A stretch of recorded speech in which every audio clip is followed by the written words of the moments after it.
Assalamualaikum warahmatullahi wabarakatuh. Hamdun wa syukranillah, salatan wa salaman ala rasulillah. Allahumma salli wa sallim wa barik ala sayyidina wa mawala wa ala alihi wa ashabihi ajma'in. Subhanaka la ilma lana illa ma 'allamtana innaka antal alimul hakim. Rabbi yassir wa la tu'assir, Rabbi tamim bil khair wa la haula wa la quwata illa billahil aliyil azim. Bersyukur kepada Allah dengan mengucapkan Alhamdulillah Rabbil Alamin. Bersalawat kepada Rasulullah dengan mengucapkan Allahumma salli ala Sayyidina Muhammad wa ala ali Sayyidina Muhammad. Baik, saudaraku yang dirahmati oleh Allah Subhanahu wa Ta'ala, pada video kali ini insyaallah kita akan memulai mengamalkan tujuan ataupun fungsi daripada channel ini kami buat, yaitu ingin berbagi ilmu, ingin menambah ilmu tentang seputar ilmu faraid dan juga ilmu zakat. Jadi pada kesempatan ini kita awali dengan ilmu faraid, yang mana kali ini kita buka kitab yang kecilnya Tuhfatus Saniyah.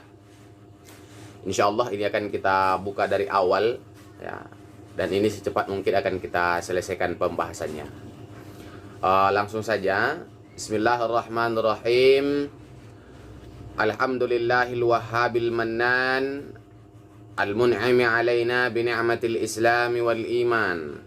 Wassalatu wassalamu ala sayyidina Muhammadin qutubil jalalah wa dhayya'il ilmi war risalah wa ala alihil mutahhirin wa sahabatihil warithin li ahkami syari'ati ila yaumiddin.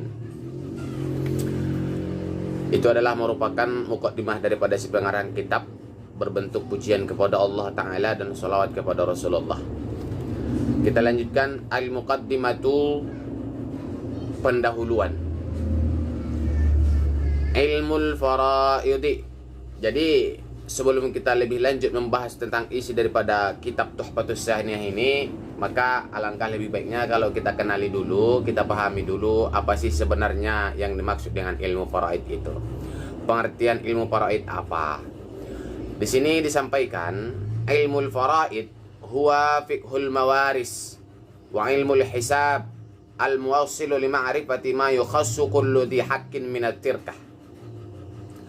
Maksudnya faraid itu adalah pemahaman tentang waris mewarisi dan ilmu berhitung yang menghantarkan kepada pemahaman. Diulangi lagi, yang menghantarkan kepada pemahaman tentang bagaimana cara memberikan bagian yang ditetapkan bagi orang yang berhak daripada harta warisan. Jadi faraid ini kita lebih fokusnya membahas masalah waris mewarisi ya. Ada orang meninggal dunia, tak bisa kita pungkiri dia pasti akan meninggalkan harta warisan. Sedikit banyaknya tidak menjadi ukuran. Nah, pertanyaannya satu, itu harta warisannya dikemanakan, begitu kan? Nah, insya Allah disinilah akan kita bahas. Inilah yang menjadi tujuan daripada faraid itu. Kita akan membahas secara detail dikemanakan hartanya itu, dibagi sama siapa yang membagi. Saudaraku yang dirahmati Allah, di sini perlu kami jelaskan.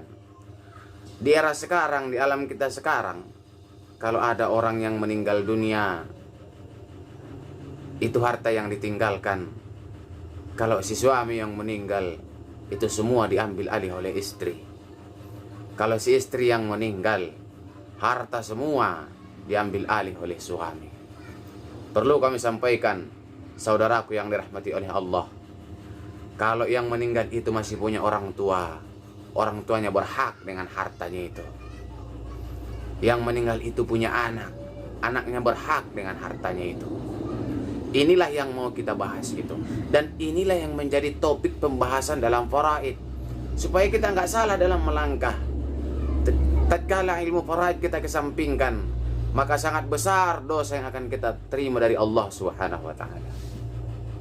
Pahamilah dengan baik apa yang dimaksud dengan faraid itu. Lanjut, wa maudu'uhu, topik pembahasan dalam kitab ini at-tirkatu faqat. Kita fokus hanya membahas harta warisan aja. Dikemanakan harta warisannya itu yang mau kita bahas. Berapa jumlahnya, dikemanakan. Ingat saudaraku yang dirahmati Allah, ini bisa kita bahas harta warisan ketika syarat 3 macam sudah selesai.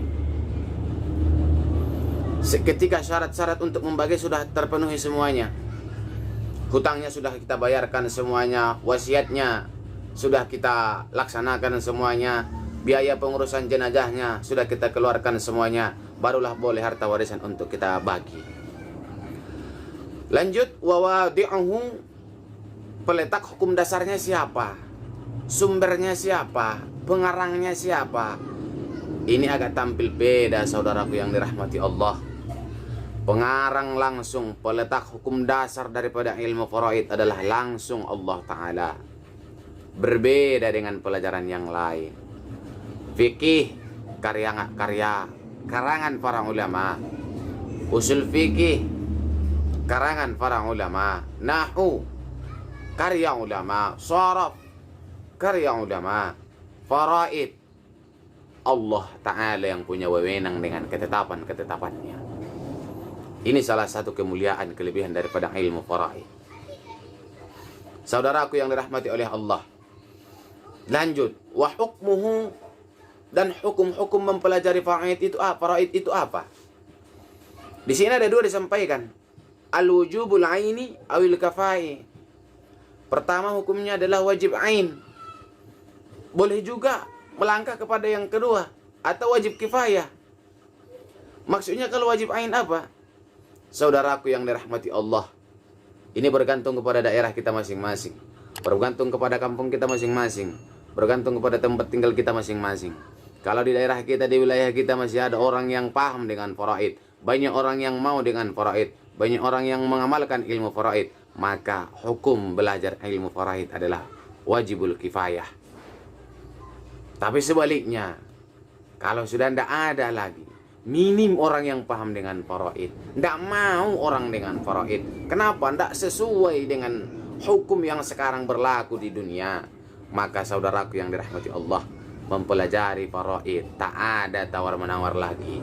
Hukumnya adalah wajibul ain, wajib per individu. Setiap orang yang Islam, yang sudah baligh, berakal, wajib untuk mempelajari ilmu faraid.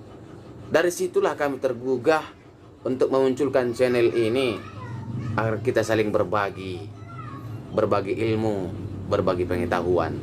Saudaraku yang dirahmati oleh Allah Subhanahu wa Ta'ala, banyak faedah yang akan kita peroleh dan banyak mudarat yang kita tinggalkan, menjauh dari kita ketika hukum Allah, ketika hukum faraid kita amalkan, ketika hukum faraid kita aplikasikan dalam hidup kita. Saya kasih contoh satu. Betapa banyaknya di sekitar kita, tetangga kita, di wilayah kita, di desa kita, orang yang kakak beradik, satu keluarga, satu orang tua, bisa berebutan harta warisan. Si abang asah golok, si adik asah tumbak, hanya demi harta warisan. Masya Allah. Ini menunjukkan betapa minimnya iman di dalam hati, betapa lemahnya kita dalam belajar tentang hukum agama, tentang hukum Allah. Ingat, kalau sekiranya itu semua dilaksanakan dengan hukum Allah, insya Allah kita akan terhindar dari itu semua. Yang paling menyedihkan, sekarang orang membagi harta gono gini, kalau dalam bahasa kerennya. Harta warisan dalam hukum Islamnya adalah memakai hukum ridha. Sepakat. Ini yang dipakai, bukan hukum Allah. Sama-sama sepakat semua ahli waris dengan bagian, maka pembagian harta warisan akan dilaksanakan. Ada hitam di atas putih, maka pembagian itu sah kalau kita pakai hukum sepakat, hukum ridha. Ini sangat jauh melenceng dari hukum Allah, saudaraku yang dirahmati Allah. Yakinlah di hari ke depan akan muncul masalah yang sangat berat. Jadi harapan kami, ikuti terus perkembangan channel ini. Insya Allah secara detail akan kita bahas semua masalah faraid supaya clear. Dan satu yang terakhir perlu kami sampaikan, kalau ada masalah di keluarga saudaraku semua, masalah faraid ingin diselesaikan dengan secara hukum Islam, silahkan sharing dengan kami, silahkan masukkan komentar Insya Allah kami kirim nomor WA, via WA, sama-sama kita selesaikan. Biar hukum Allah itu tetap tegak di buminya Allah Subhanahu wa Ta'ala. Kira-kira untuk video kali ini, inilah dulu yang bisa kami sampaikan. Insya Allah di video selanjutnya kita akan membahas poin-poin yang lebih penting lagi ketimbang ini. Bagaimana dan seperti apa model daripada pelaksanaan faraid. Yumkinu hatta huna. Idza wajadtum fi kalami khata'an astaghfirukum.